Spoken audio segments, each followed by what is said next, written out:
What day is it? I don't know. It's Friday. I think it's like the 25th, maybe the 26th. I have no way to confirm it at this time. Um,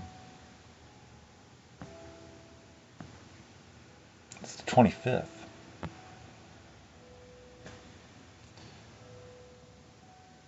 Bells signaling 8 o'clock. In this time zone, this little corner of the cosmos, just so infinitesimal. Like, what does even that word mean? It's just it's the best we can do to come up with any sort of understanding of the predicament that we're all in. These collection of material that forms a consciousness, and the awareness of it's like, yeah, we don't even begin to understand. I think we know that. We know enough to know that we don't know so much. And we never will. We aren't designed that way. At least it doesn't seem that way to me. We are designed to live short lives, reproduce, and that's about it.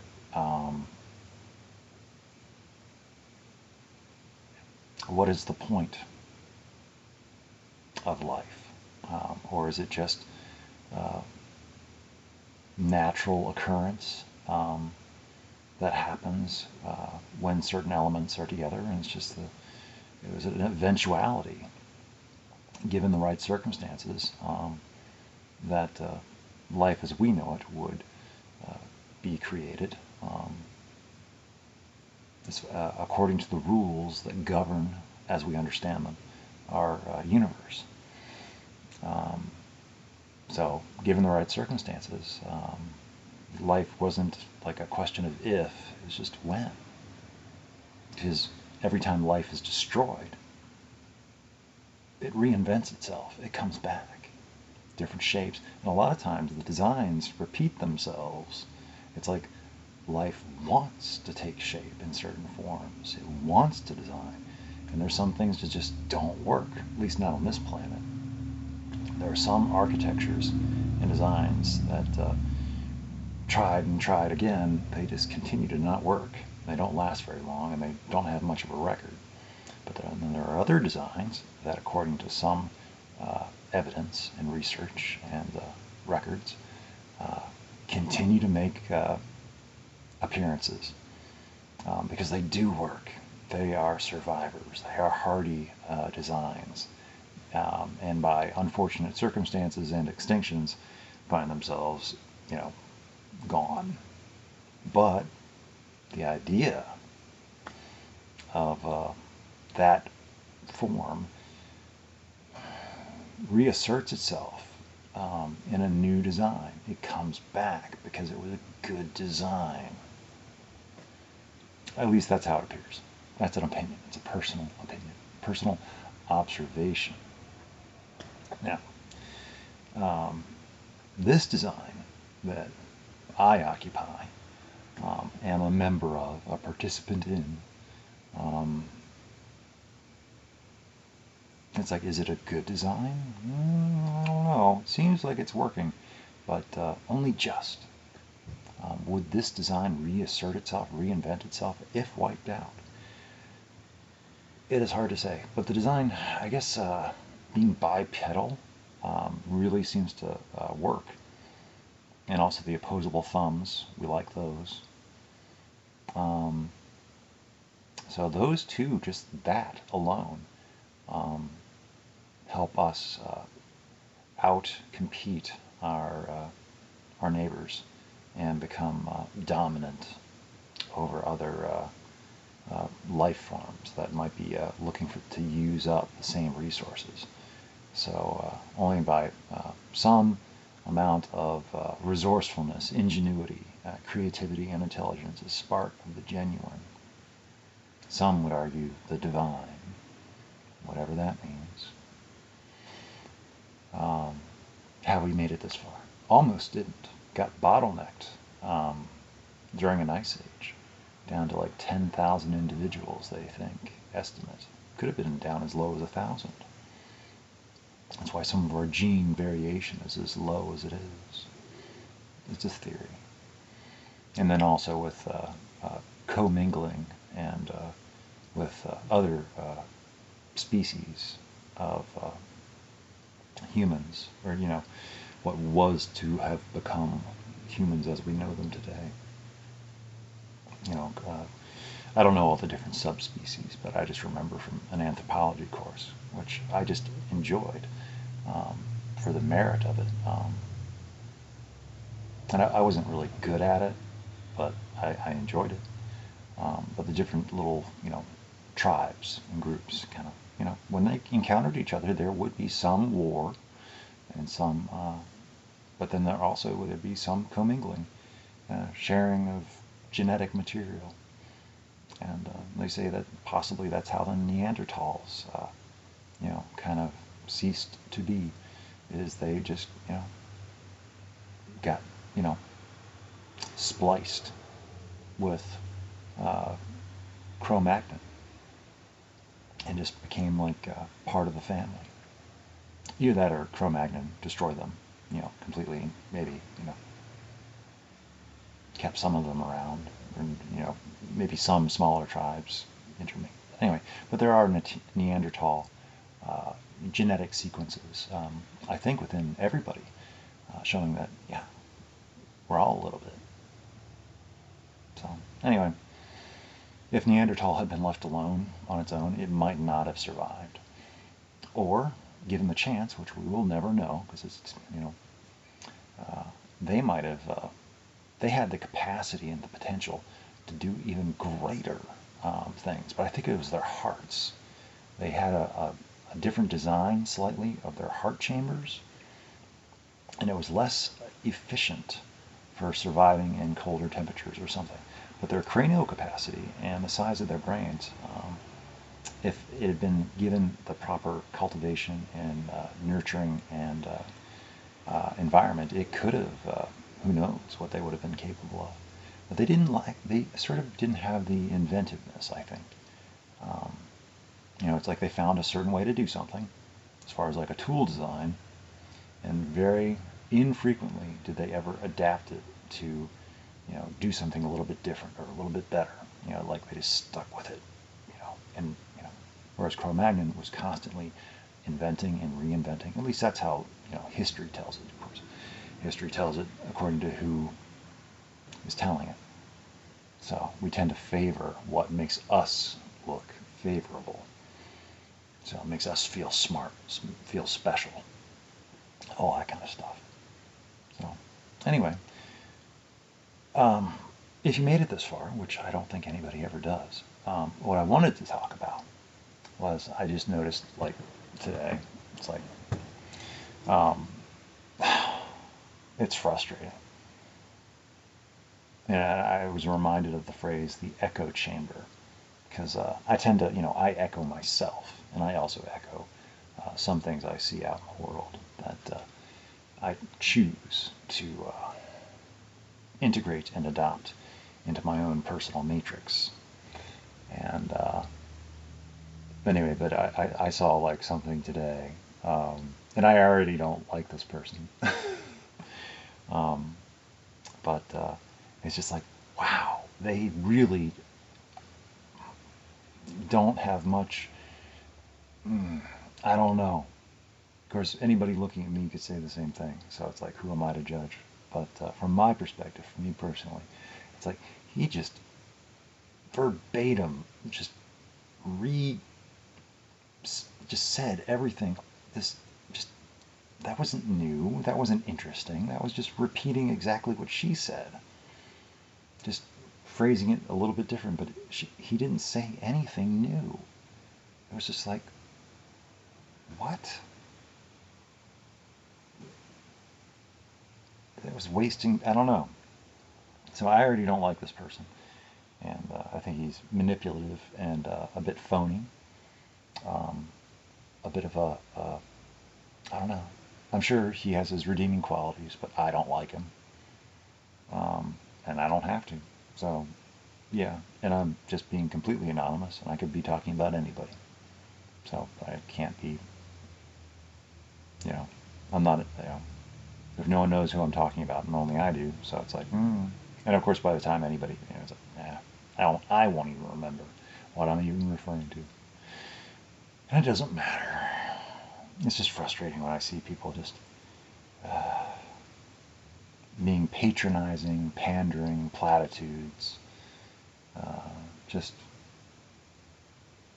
I don't know, sycophantic. I do the same thing though too. So where I'm trying to get attention, you know. But and I like to think that, well, as long as I'm being honest about it, yeah.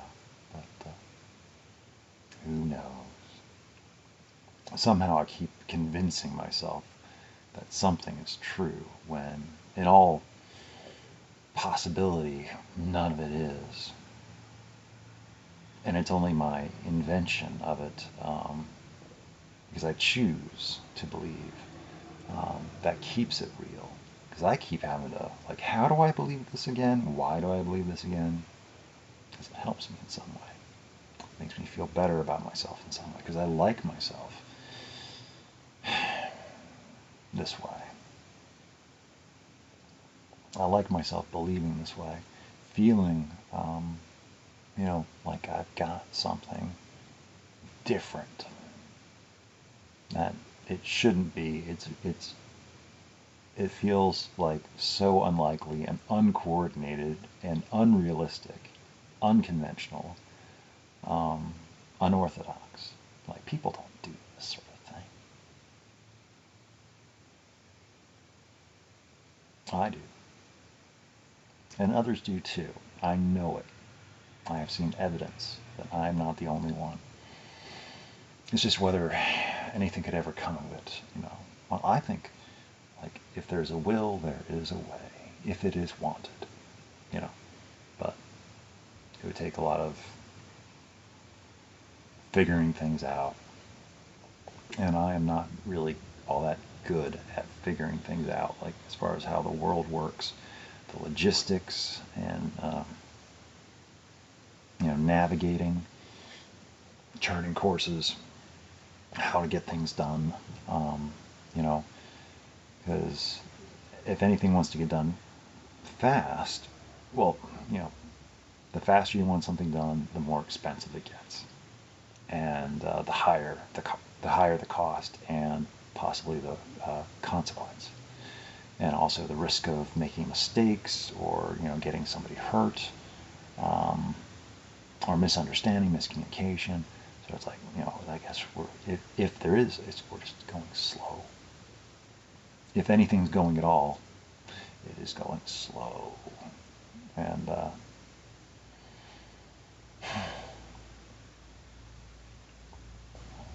because I don't want to get, I don't want to hurt anybody, and and I definitely don't want to be hurt. Even though I tend to hurt myself quite a bit, by what I believe, and then disbelieve, and then hurt my own feelings because I don't understand, and I get frustrated by all the things I don't understand. And yeah, but I feel good about the work. I feel good about the effort, and even if nothing of it is true, I feel good about my writing. I feel good about my records, and archives, and documents. I never knew I had this kind of presence. I didn't know I had this kind of intelligence, this passion for life, for love, um, for correspondence with unknown entities.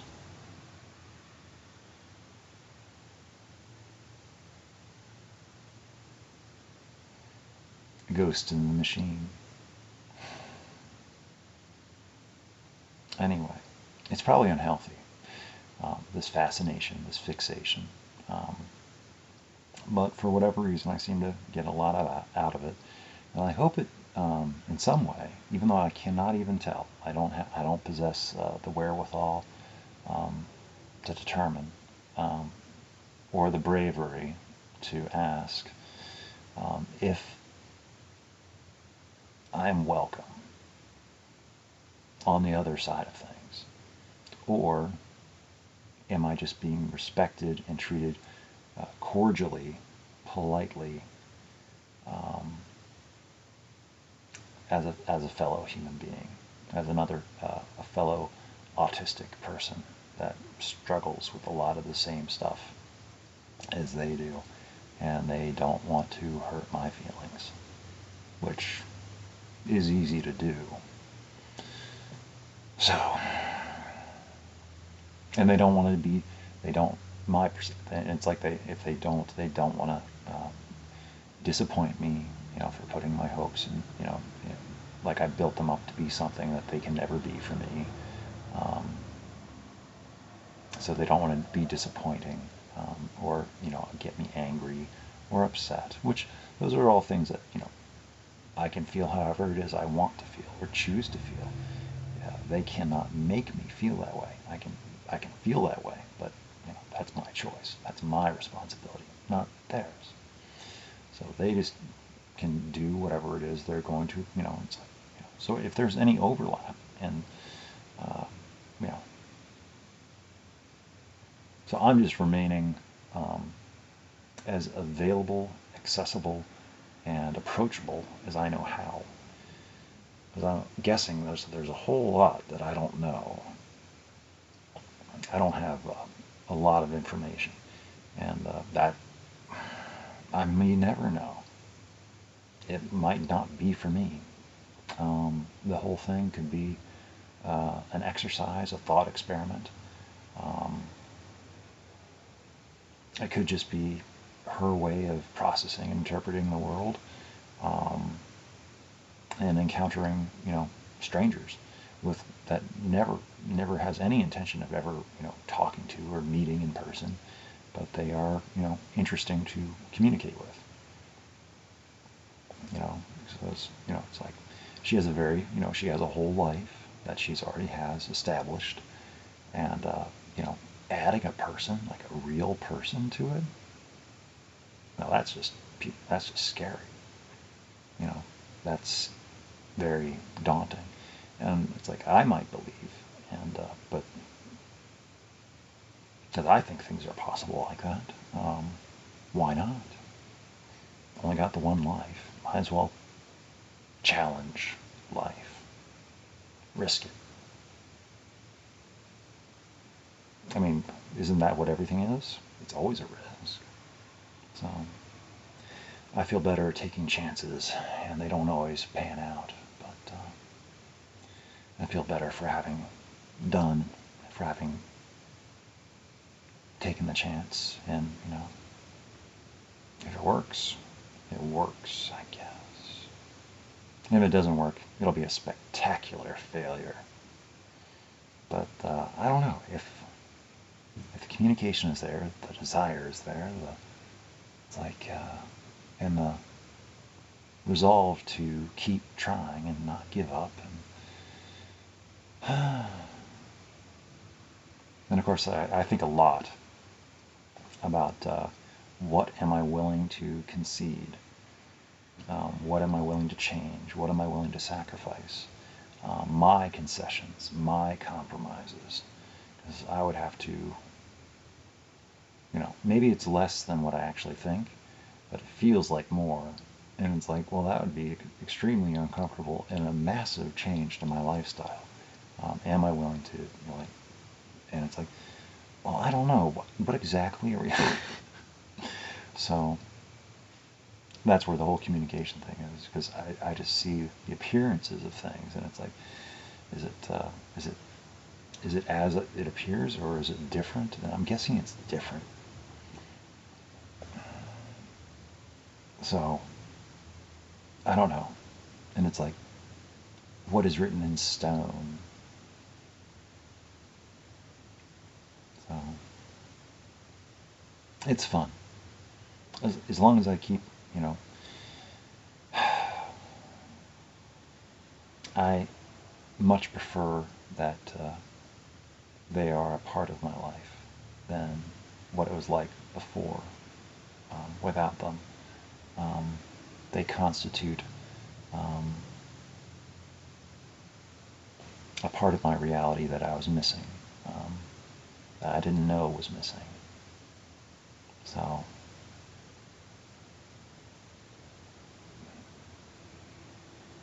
I guess I need them. And I think, even if they won't admit it, I think I'm needed back. But it might be a cultural thing. Or it might be just you know, that whole pride and ego and vanity and posturing and presence and image, where we think of ourselves a certain way and we like other people to think of us as we think of ourselves. And I know that I have a different picture of reality, or than maybe the one that she likes to project. And maybe I am assigning and projecting and giving attribute that she doesn't give herself credit for. Or maybe it doesn't exist and I'm just making it all up. But from what I see, from what I've been able to see, it's like, yeah, well, that's what getting to know people. And it's like, so I just know that I would like to get to know them better.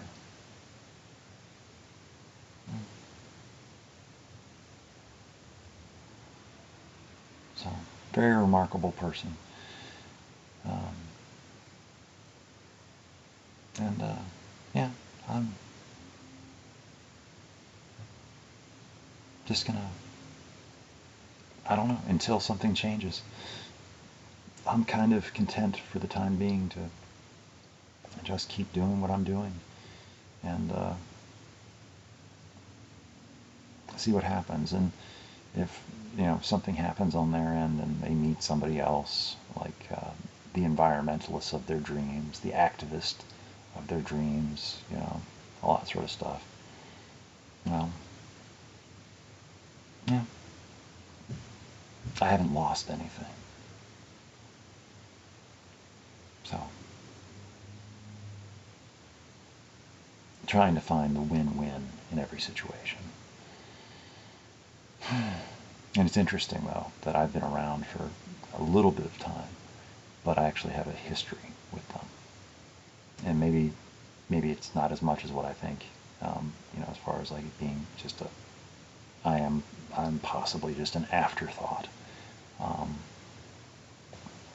I give myself too much credit, too much significance.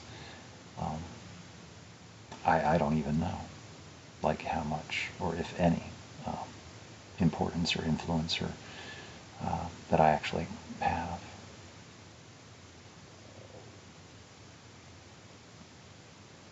So I try not to think about it that much, or in that direction. I try to maintain that it's like, you know what, I'm okay.